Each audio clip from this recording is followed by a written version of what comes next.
په افغانستان کې د رواني روغتیا ناوړه وضعیت.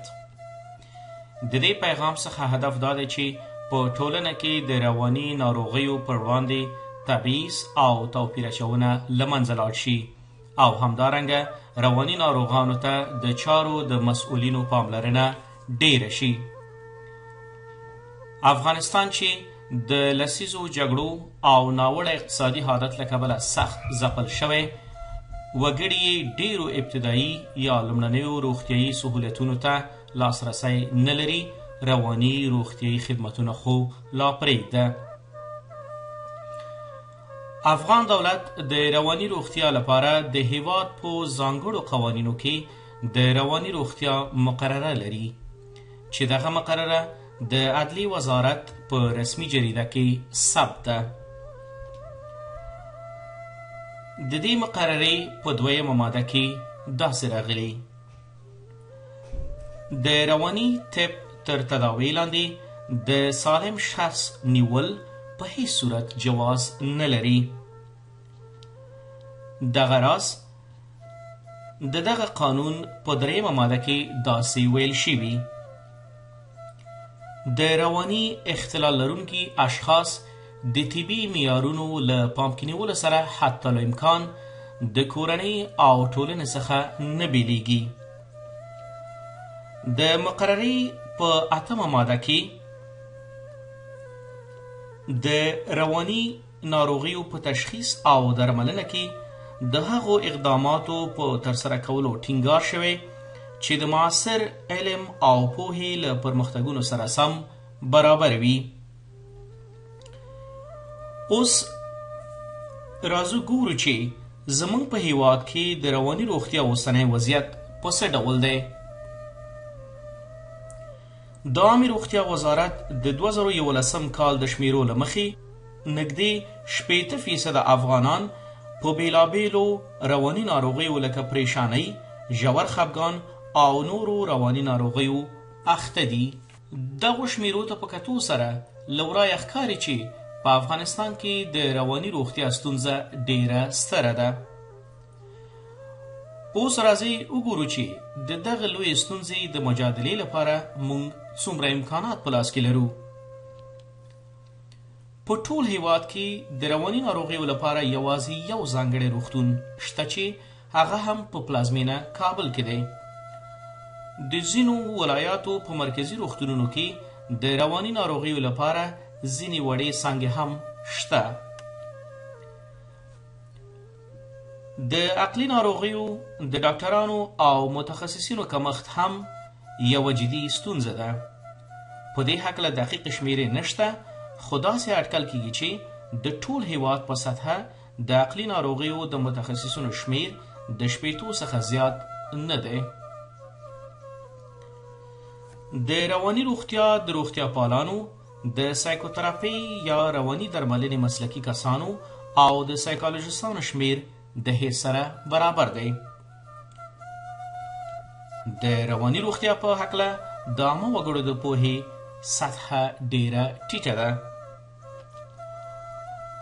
دغو محدود امکاناتو او ستونزو ته په کتو سره افغانان د رواني ناروغیو تشخیص، درملنې او نورو اړینو مرستو ته د نه لاسرسۍ د مشکل سره لاس او ګریوان دي. کورنۍ د بېوسۍ له امله د ځینو ناروغانو د درملنې لپاره دودیزو او غیر علمي لارو ته مخه کوي چې د دغو لارو له جملې څخه یوه هم زیارتونه دي. د ناروغانو خپلوان د یوې معجزې د ترلاسه کولو په هیله زیارتونو ته ورځي. په دې زیارتونو کې یو هم د افغانستان په ختیځ کې د جلال آباد ښار ته نږدې د میالي بابا زیارت دی.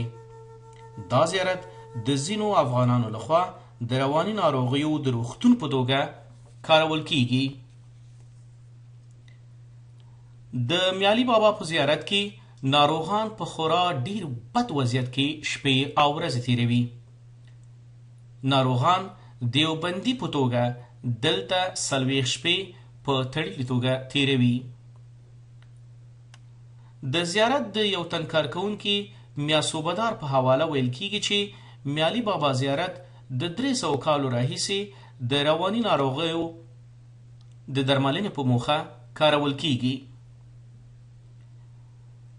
د روغتیايي کارپوهانو او د افغانستان د رواني روغتیا د مقررۍ پر بنسټ په دغه زیارت کې د ناروغانو ساتنه هیڅ ډول علمي بنسټ نه لري او غیر قانوني دی. خو بیا هم هره اونۍ یو شمېر خلک دلته راځي او د دوی څخه د زیارت د کارکوونکو لخوا پیسې شکول کیږي. د زیارت کارکوونکي د خلکو د ناپوهۍ او مجبورۍ څخه ناوړه استفاده کوي. په دې زیارت کې په ناروغانو څه تیریږي؟ ناروغان په ډیرو وړو خټینو کوټو کې په زنځیرونو تړل کیږي. ناروغانو ته یوازې اوبه، تور مرچ او وچه ډوډۍ ورکول کیږي. ناروغان د نورو سره د خبرو کولو اجازه نه لري او ناروغان د سر ځان مینځلو اجازه هم نه لري.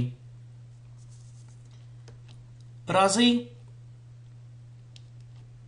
د یو دوه ناروغانو حالت وګورو چې د دوی عکسونه د روان کال د مې د میاشتې په لومړیو کې اخیستل شوی.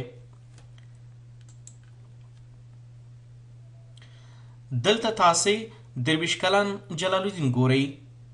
نوموړی په مخدره موادو روږدی دی او د همدې امله په میالي بابا زیارت کې د یو دیوال سره د 40 ورځو لپاره په زنځیر تړل شوی دی.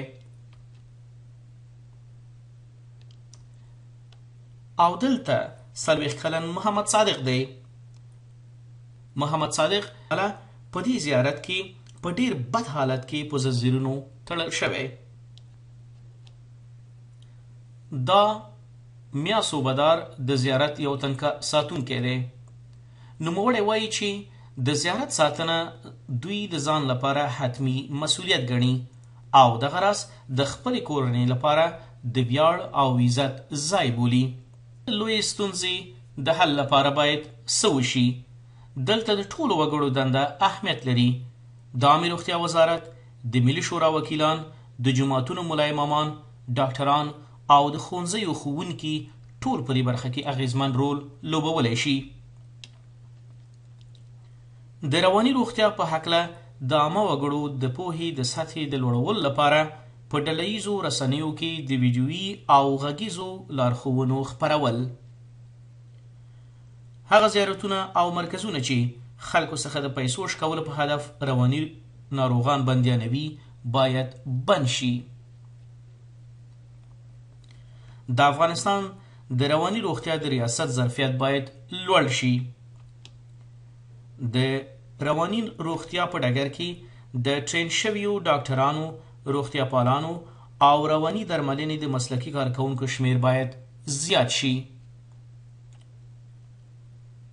او زموږ وروستی پیغام دا دی: په یاد ولرئ رواني ناروغۍ هم د فزیکي یا بدني ناروغیو لکه د وینې فشار، شکرې او نورو ناروغیو په شان ځانته ډولونه لري، تشخیص او درملنه لري. نو له تاسو څخه هیله دا ده چې د رواني ناروغیو پر وړاندې د توپیر اچونې او یا تبعیض څخه ډډه وکړئ. مننه.